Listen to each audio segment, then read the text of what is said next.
पुष्पम फलम तोयम। यह वाणी हमें समझाती है कि भक्ति में हो सच्चाई, मन में हो विश्वास, न दिखावे का शोर, न आडंबर का प्रकाश।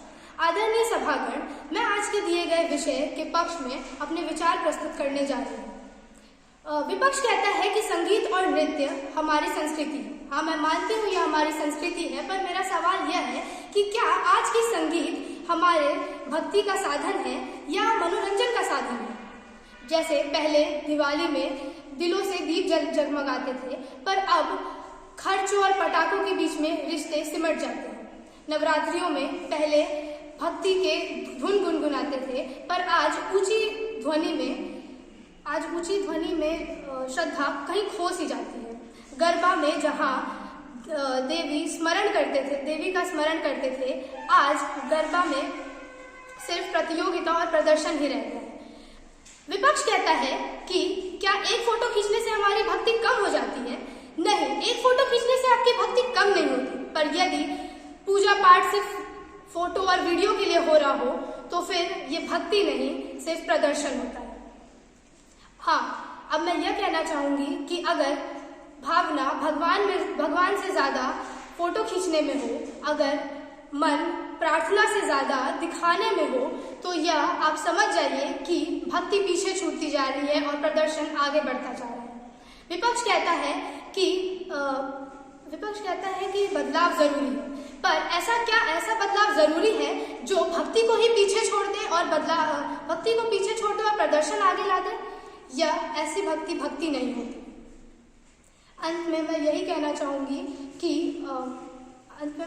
चाहूंगी कि हमें भक्ति अपने मन और साधना से करनी चाहिए, ना कि दिखावटी। धन्यवाद। पोथे पढ़ जग हुआ, पंडित भया न कोई, ढाई आखर प्रेम का पढ़े से पंडित होए। आदरणीय निर्णायक है, आप सभी को मेरा नमस्कार। आज का विषय है कि त्योहारों में श्रद्धा कम और प्रदर्शन अधिक होते जा रहा है, और मैं आप सबके समक्ष इस विषय के विरुद्ध अपने विचार प्रस्तुत करना चाहती हूँ। मेरा आप सबसे एक सवाल है, भक्ति की परिभाषा क्या है? हम में से कौन इतना योग्य है जो भक्ति को एक परिभाषा में सीमित रखे? क्या सच्ची भक्ति वह है जो विधियों में सीमित हो, जहाँ समय तो लगे लेकिन मन कहीं और हो? या सच्ची भक्ति वह है जो प्रत्येक इंसान को अपने ईश्वर से जोड़े? जब एक कलाकार अपनी कला में मग्न होता है तो वह भी एक साधना ही होती है। अगर ईश्वर हर कण, हर रंग और हर स्वर में है तो वह हमारे उत्सव में क्यों नहीं है? लोग व्यवसायीकरण की बात करते हैं, लेकिन यही व्यवसायीकरण हर कुम्हार, हर लोहार और हर फूल वाले के घर ऊर्जा और रोजगार पहुंचाएगा। त्योहारों का व्यवसायीकरण भारत की अर्थव्यवस्था का एक बहुत बड़ा किरदार है, तो यह पतन नहीं, यह तो हमारे समाज की धड़कन है। आज हमारे उत्सव मनाने के तरीके को लोग अर्थहीन और अपमानजनक बताते हैं, परंतु ये भी प्रेम की भाषा ही है। और धर्म और उत्सव दोनों एक व्यक्तिगत चुनाव है, और भारत में हमें इतनी स्वतंत्रता दी गई है कि हम उन्हें अपने हिसाब से जिए, ना कि धूप अगरबत्ती में बंधे रहे।